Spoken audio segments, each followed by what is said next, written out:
भूल मनुष्य का स्वभाव है। भ्रम ना हो इसके लिए लेख बहुत बड़ा प्रमाण होता है।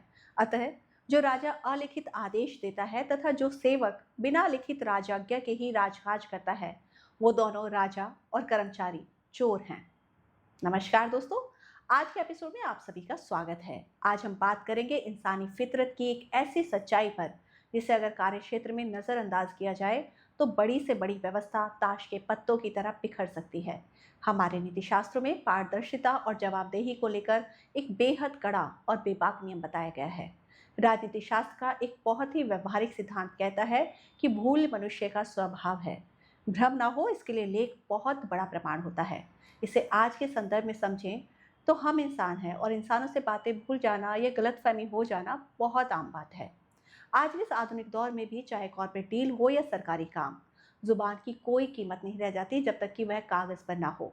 लिखित दस्तावेज ही वह इकलौता प्रमाण है जो किसी भी काम में भ्रम या धोखे की गुंजाइश को पूरी तरह से खत्म कर देता है। इसी भूल और भ्रम से बचने के लिए नीतिकारों ने एक बेहद ही कठोर चेतावनी दी है। शास्त्र कहते हैं, अतः जो राजा अलिखित आदेश देता है तथा जो सेवक बिना लिखित राजाज्ञा के ही राजकाज करता है, वो दोनों ही राजा और कर्मचारी चोर हैं। जी हाँ, शास्त्रों ने यहाँ चोर जैसे भारी शब्द का इस्तेमाल किया है। ऐसा इसलिए क्योंकि जो लीडर या अधिकारी सिर्फ मौखिक आदेश देता है वह अपनी जिम्मेदारी से बचना चाहता है ताकि कल को कुछ गलत हो जाए तो वो मुकर सके। और जो कर्मचारी बिना किसी लिखित ऑर्डर के अपनी मर्जी से या फिर सुनी सुनाई बातों पर काम शुरू कर देता है, वह भी नियमों का उल्लंघन कर रहा होता है। जब व्यवस्था में लिखित रिकॉर्ड गायब हो जाते हैं तो समझ लीजिए कि वहां भ्रष्टाचार और बेईमानी ने पैर पसार लिए हैं। बिना लिखित आदेश के काम करना या करवाना सीधे तौर पर सिस्टम के साथ धोखा है।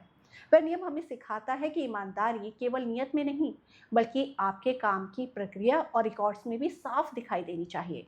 लिखित आदेश ही किसी भी संस्था की मर्यादा और सुरक्षा की ढाल होते हैं। इसलिए दोस्तों, भूल और भ्रम से बचिए। अपने काम में हमेशा स्पष्टता, पारदर्शिता और लिखित प्रमाणों की को प्राथमिकता दीजिए, क्योंकि यही सच्ची निष्ठा का रास्ता होता है।